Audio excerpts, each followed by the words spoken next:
अध्याय 12 अब्रामास देवाचे पाचारण।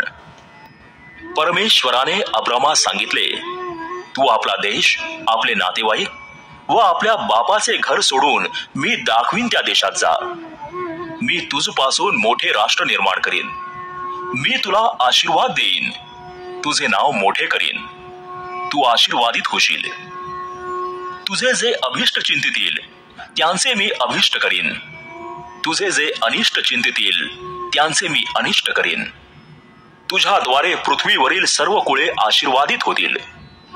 परमेश्वराच्या आज्ञेप्रमाणे अब्राम निघून गेला व त्याचबरोबर लोट गेला। हारान येथून निघते वेळी अब्रामाचे वय 75 वर्षांचे होते। आपली बायको साराय, आपला पुतण्या लोट, त्याने मिळवलेली सर्व मालमत्ता आणि हारान येथे त्याने मिळवलेली माणसे ही घेऊन अब्राम कनान देशात जावयास निघाला व कनान देशात ते जाऊन पोहोचले। अब्राम त्या देशातून शखेमाच्या ठिकाणी मोरे येथील एलोन झाडापाशी गेला। त्या काळी त्या देशात कनानी लोक राहत होते। परमेश्वर अब्रामास दर्शन देऊन म्हणाला, हा देश मी तुझ्या संतानाला देणार। परमेश्वराने त्याला दर्शन दिले म्हणून त्याने तेथे परमेश्वराची एक वेदी बांधिली। मग तो तेथून निघाला आणि बेथेलच्या पूर्वेकडे डोंगर होता, तेथे जाऊन त्याने डेरा दिला। त्याच्या पश्चिमेस बेथेल होते व पूर्वेस आय होते।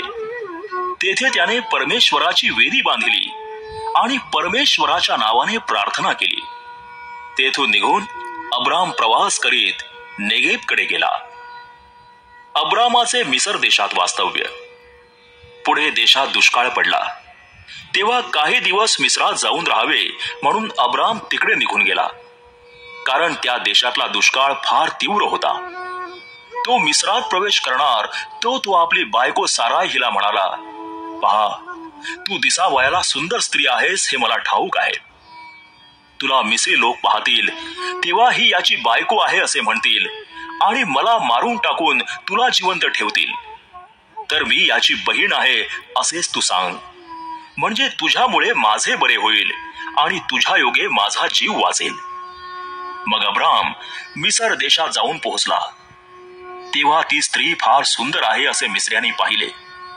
फारोच्या सरदारांनी तिला पाहून फारोपाशी तिची प्रशंसा केली आणि तिला त्याच्या घरी नेऊन ठेविले।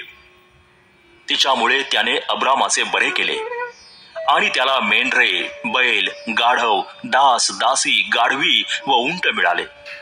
तरी अब्रामाची स्त्री साराय हिच्या पायी परमेश्वराने फारो व त्याचे घराणे यास भारी पीडा भोगावयास लाविली। तेव्हा फारोने अब्रामास बोलावून म्हटले, तू मला हे काय केले? ही तुझी बायको आहे हे तू मला का नाही सांगितले?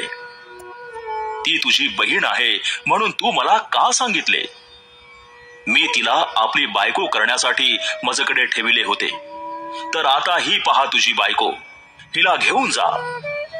तेव्हा फारोने आपल्या दासांना त्याच्या संबंधाने हुकूम केला आणि त्याने त्याची बायको व त्याचे जे काही होते त्यासह त्याला वाटेस लाविले।